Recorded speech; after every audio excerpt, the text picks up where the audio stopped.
So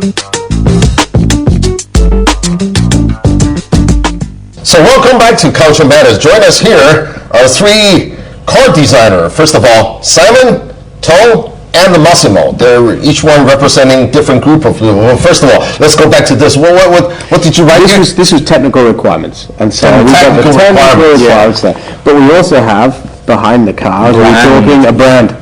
Okay. And these are technical requirements to match the customer needs, to match the future environmental issues and so on. Exactly. For me, I work for Volkswagen, there's a brand behind it, a design DNA. Okay. A Bentley design DNA, as we discussed a little bit earlier, the car has a muscular character. So these are like muscles of a tiger. You look at your arm, you look at the tigers, but the car's sitting there ready to pounce. It looks very, very strong, like a competitor.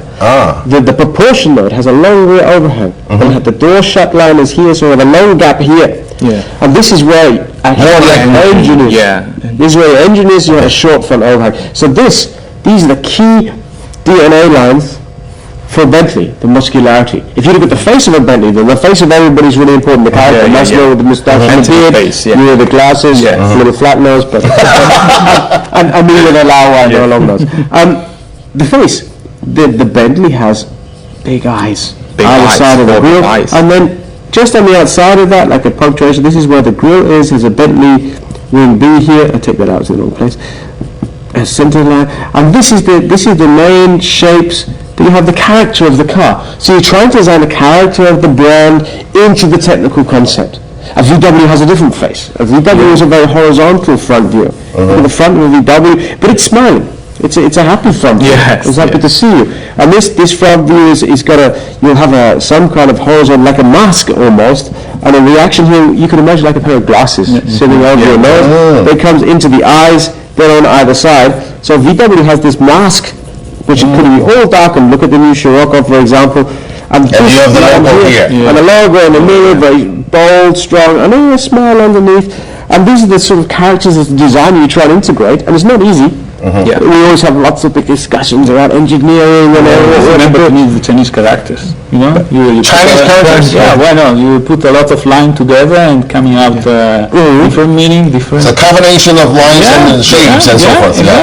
I think the different cars come from the same family. They should look like same, but a little different. That's it. It's that's the same DNA. But that's something, if you spoke to Chinese 5 years ago, you said, what's a brand? They would have. Look how fast China's developing now. The challenge for companies like us, all of us here, is how do we make our brands more attractive for the Chinese consumer? We as VW sell 1 million cars each year. Here there's a 5 million car market, just China alone, every year. How do we make our products more attractive in that market to a Chinese consumer?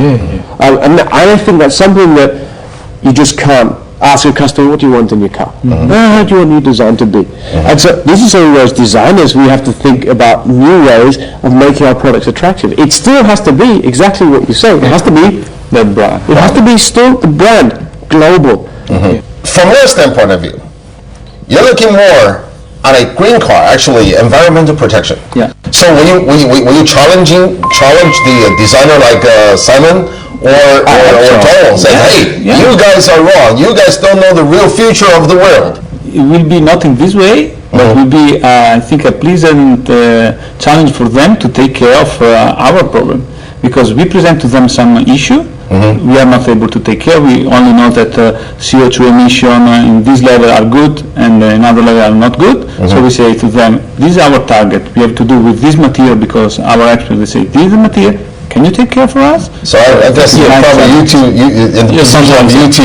I mean, you don't like this guy, huh? I really thought is that sometimes, people make laws and environmental protection, and we should protect the environment, and we should do this. Yes. And so the engineers should put this motor or the combustion engine and another things in this car. But the car will look very big and much more heavier than the traditional cars.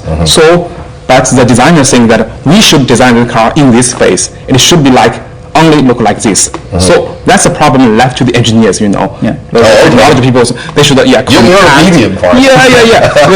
These people are just crashed, you know. Okay. So the engineers should sometimes do some adjustments and make something smaller and a little adjustments. Yeah, the kind of things. Even without this challenge, they don't have job.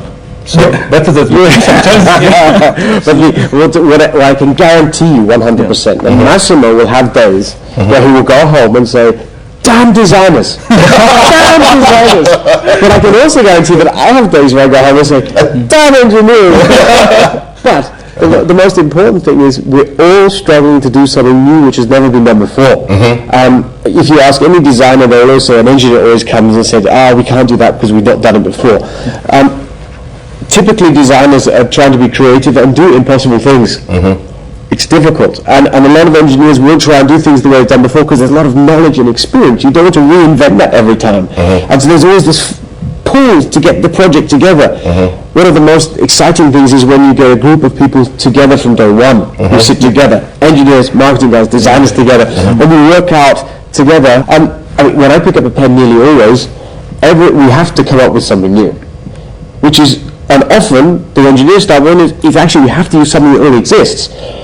You know, those are two different poles which often start fighting, but that's the fun. If you can then negotiate your way through and come up with ideas that hold the design, hold the technical concept, that's what I love about design. It's the challenge. And you're trying to challenge, and that's why you do concept cars, and you try and challenge the consumer with what the future could be. And see it will always be a challenge to both multimedia and everybody. Sometimes, for example, Mr. Marr, a new idea that the new energy that used in the car and some new stuffs in the car, and the engineers fix it, just build the car. And do you think the design should look like different from the traditional cars, or just look like the same? Just the inside of the car, the machine is changed. You'll find a lot of times, if customers buying something, you want to communicate what they're buying. Yes. And in communicating what they're buying, if you have a new technological concept, it's nice to show customers that it looks different because if you look at the hybrid cars, look at the Prius, it has a completely different shape to any normal car before it. Good job. Why is that? Is it because of the marketing efforts or because of the artistic it's an efficient shape. It's an efficient shape. And through that efficient shape, you're trying to communicate an efficient message that it's something different. So if there's a new engineering concept or a new design technical concept, it's nice to show it and communicate it. I mean, whenever we have a new design and new technology used in the car, we should tell our customer. Communicate it through something. From the outcome. Implement the concept. Anyway, when we come back, let's talk about comfortability versus efficiency. Don't go away.